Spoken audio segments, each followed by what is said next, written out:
quite agree with Okay, thank you very much. Well done. Yeah. Well, I mean, my sister goes on and on about this for hours and hours and hours. Yeah. And there's so much effort put into this that there's a lot of other big issues, I think, in the world. This is crazy, isn't it? Yeah, but you know what I mean? I've been doing this now for over a month. I've been planning it since the beginning of the year. Right. But I could not believe how polarised and divided the nation is on this. Oh, right. And it's much more endemic than I actually realised. Oh, right. I've been to 4 different towns and cities now doing this. Yeah. You know, as far down as Islington in London, Liverpool, Hebden Bridge here. Oh, right. And it's absolutely polarising the nation. I didn't realise how many people actually are invested in this gender identity, this gender ideology. Yeah. I've never understood it actually, and because I don't get into it, because I know if I get into something, I get into it like deeply. Yeah, me too. Yeah. You know, I'm actually here for the Palestine marches. Oh, right, okay. So I come every week. So when I get into something, I really get into it. So I know when things are not right and don't feel right, and this doesn't feel right. Well, do you know what? That's really interesting that you said that you're here for this Palestine march, because what I've found is that most people that go on the Palestine marches oppose what I'm saying. Yeah, they are very pro gender ideology. So it's really surprising. And I was here. Yeah, I was. Oh, hello. Hi. I was here a few weeks ago, and there was a rally from a group called Turning Point UK, and they were talking about grooming gangs. Oh yes. Okay. I know that's sort of going on. I mean, you know, but there was an opposition to that. Yeah. It was set up by some kind of Antifa movement. I don't know exactly. Stand Up to Racism or something like that. But there was a Palestine flag and a transgender flag, which is what this is, flying next to each other. Gosh. Seriously. You'll see it if you... It gets a bit strange, you know. Yeah. So if I could video you talking about your belief of why, your strong belief, I could play it back to my sister, because she likes to hear people's strong views. Okay. So absolutely. Or just video us both talking. Because I won't remember all this. I've got a shit memory some days, you know. Well, where have you come from then today? I just live down the road in Stockport. Okay. So Manchester's my city. I come in from Stoke every week. I've not got down to Stoke. I don't think Stoke is as, shall we say, liberal as Manchester. I think I'd find much more support down in Stoke with this. You would. Yeah. You would definitely. Probably 100%. You would. I would imagine. So I'll put it on video and I'll switch it round to you. I'll just talk into it myself quickly first, and I'll just say. Good morning, people. I'm in the centre of Manchester, Piccadilly Gardens. I just saw your sign, and I know you've got like the trans flag on and everything, and like I saw the slogan on the back about sports, and I play in a women's football team. Oh yeah. With trans women, and I love them dearly, and I would love them to stay in my team. You would? I would love them to stay in my team. Did you hear the story that was in the news just a couple of days ago?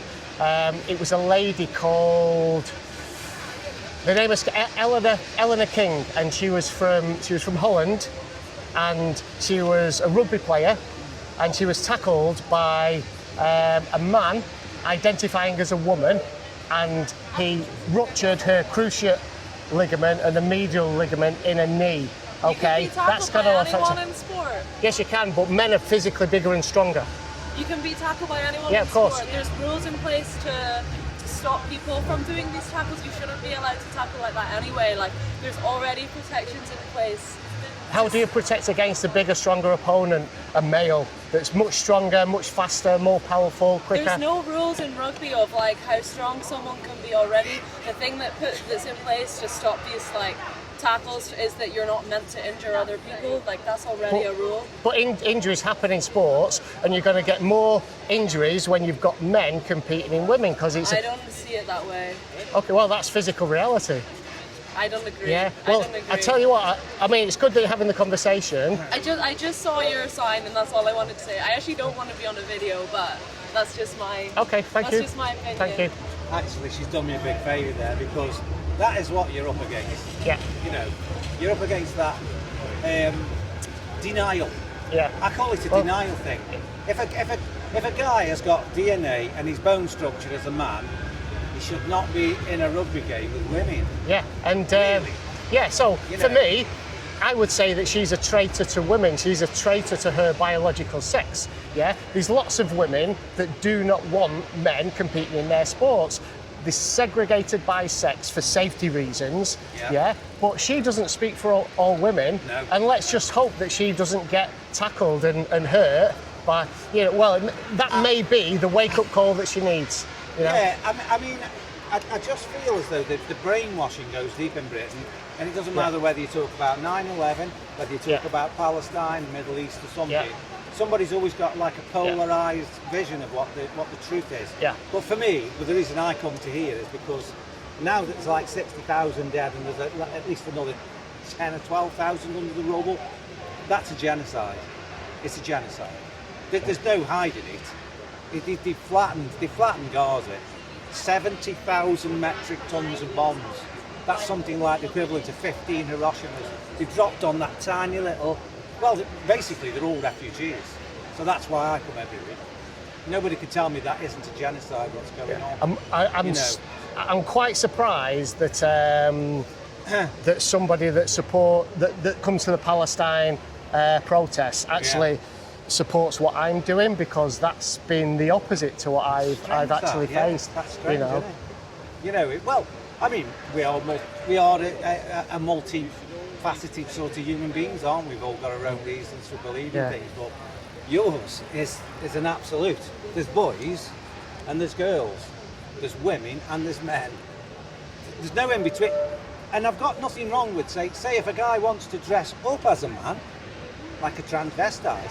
Yeah, or transsexual, yeah. Well, you know, and come out, but when he wants to change his bits and say, you know, I've got to take these off because I really want to be a woman, there's something mentally. Well, Totally agree, mate. Thank you, mate. 100% right. Absolutely. Thank you. Absolutely. Well, my whole stance is that you can be whoever you want to be as long as it doesn't adversely affect anybody else. Exactly. And what's happened is this ideology and the Gender Recognition Act, which enables somebody to legally change their sex. Oh no. Right, that's 2004. That's the origins of this. Oh, right, well, okay. it's not quite, but this is how men are allowed into women's spaces. One of them is because they can legally get a certificate to change their sex. So in this country, you have both legal sex and biological sex.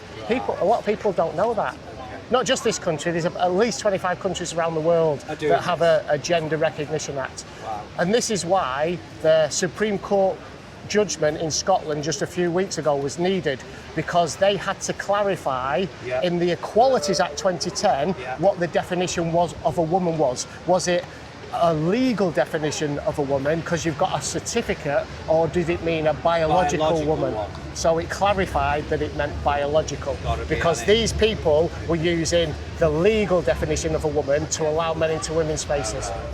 Good. So, good talking. And your name? my name's Steve, and you can follow me on Edge of the Matrix on YouTube, X, and TikTok. Thank you, Steve. And good morning. Thank you. Or is it good afternoon? Yeah, thank you, Steve. Yeah, I mean, no worries. I mean, I don't video anybody. Actually, that's the first. So, I mean, for you, how did you? What was your penny dropping moment with this? When did it get to you? Quite a long time ago. I used to be a firefighter, and I was onto this agenda back then. I saw it creeping into my workplace. So, But how long are we talking? God, there's a political strategy called the Long March Through the Institutions. Right. How do you fundamentally change a society without a revolution? What you do is you infiltrate all the institutions, including education, schools, colleges, state institutions, and even the private sector.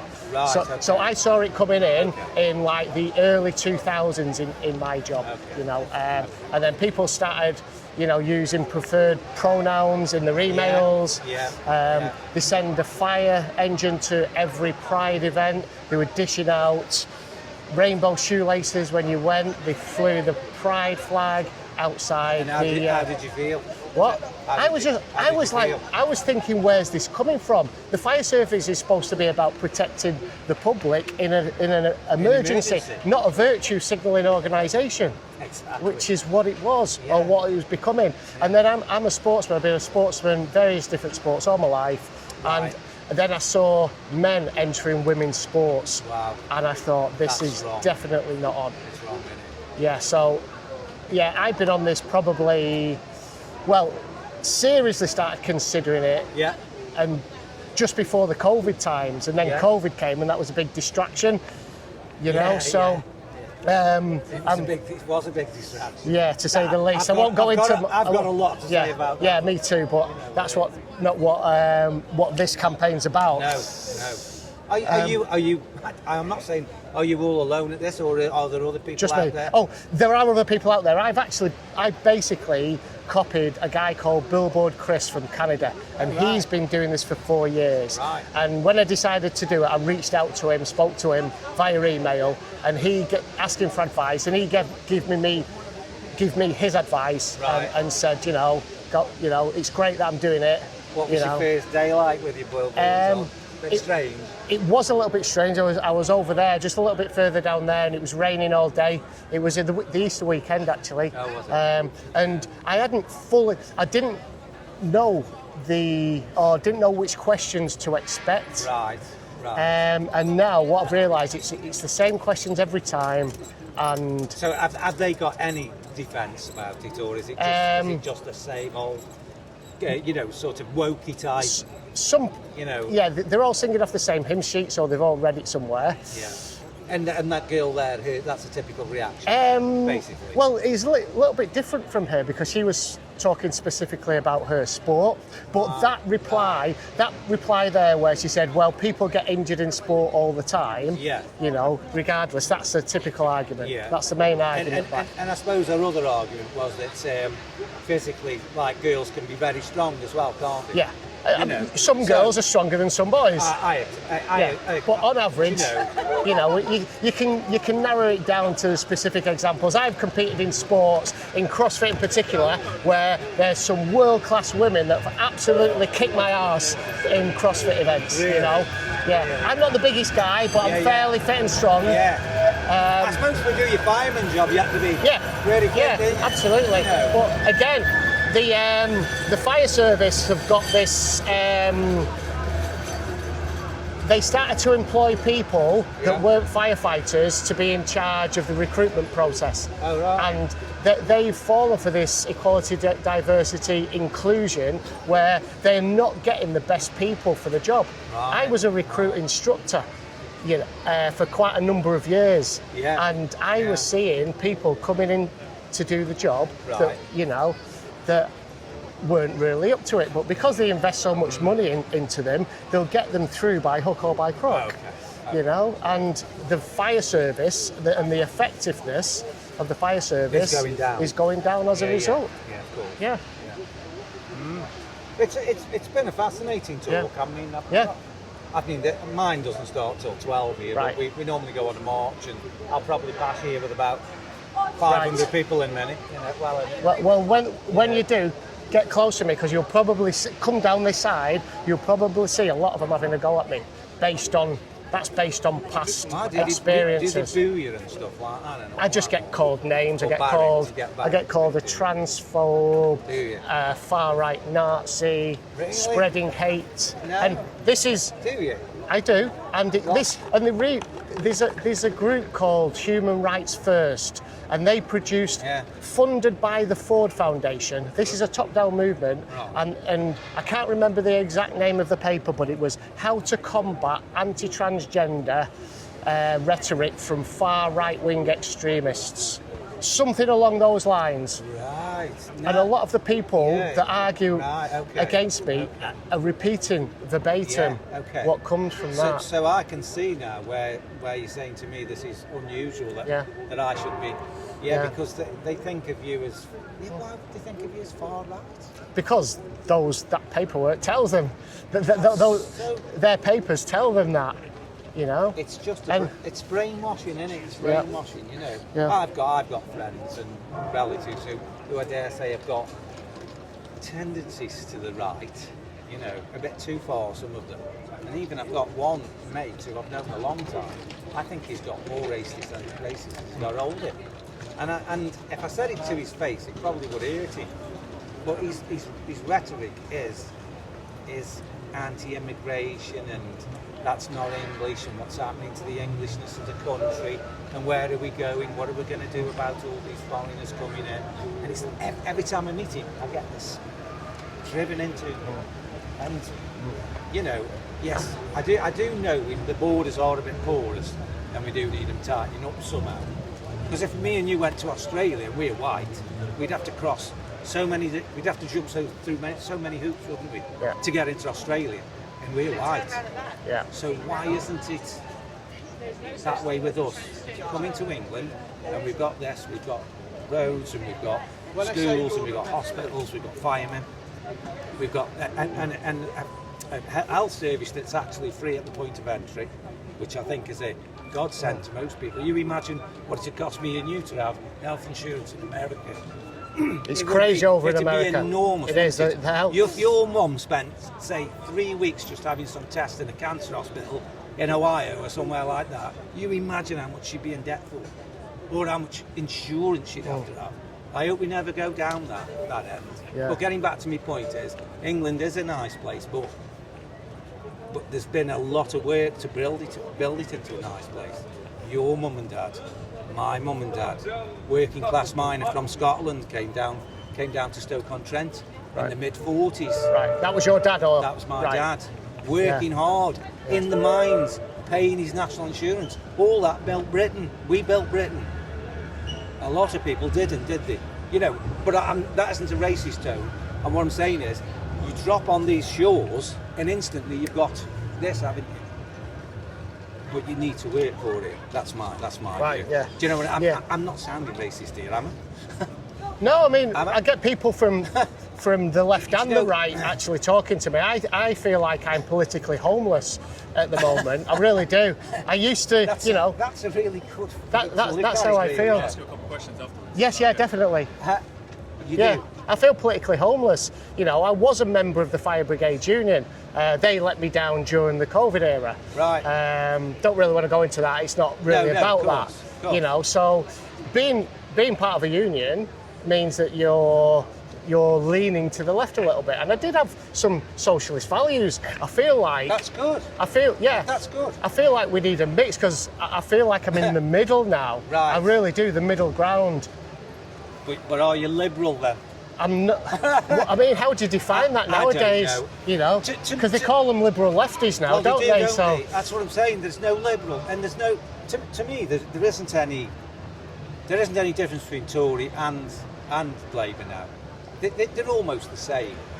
To me, they do the same right, things. Okay. They stay in power for as long as they can, feather their own nests while they're in power. Yeah. They leave it for somebody else after 4 years, and then we have another bunch of clowns coming in. I think this idea that you can vote your way out of anything is it just gives the illusion of democracy. I think there's higher, more powerful forces above the politicians that dictate to them what we do. It's the oligarchs. They and United Nations, World Economic Forum, and that guys, your Bill Gates and all these. They're all manipulated politicians.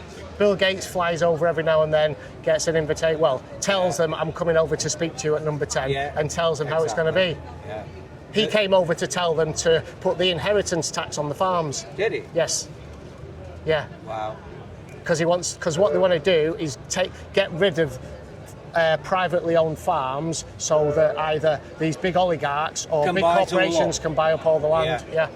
And then they've got control of the food supply. Yeah, well, he's got control of thousands of acres in America, hasn't he? So. Yeah, we're kind of digressing off the subject here a bit. I like to try and stay on point, but I appreciate it. Yeah. All right, I'm going back to my march. But all the best, Steve. Yeah. Pleasure meeting you. Thank you. All right, mate. Thanks very much. See you later. Yeah, I've got other people want to talk to me now. Sorry, I've not much time.